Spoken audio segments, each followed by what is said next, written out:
আচ্ছা, ধরো কোনো এক গভীর রাতে তোমার সাথে কথা বলতে খুব ইচ্ছা করতেছিল, তোমারে মেসেজ দিলাম, মেসেজটা সিনও করনি, তোমারে দেখতে খুব ইচ্ছা করতেছিল, তাই কল দিলাম, কলটাও রিসিভ করতে পারোনি। পরদিন সকালবেলা ওইটা তুমি দেখলা, আমার দেওয়া একটা মেসেজ, আমার দেওয়া একটা মিসড কল, তারপরও তুমি কোনো রিপ্লাই দাওনি।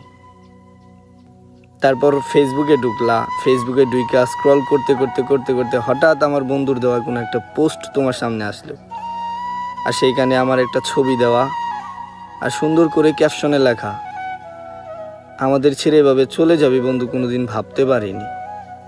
ভালো থাকিস বন্ধু, দোয়া করি আল্লাহ যেন তোরে জান্নাতবাসী করে।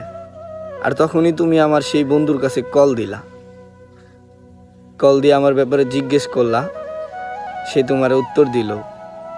আমরা এইমাত্র তারে কবরস্থানে রাইখা চলে আসলাম, পারলে ওর জন্য দোয়া কইরেন। তারপর তোমার এই অনুভূতি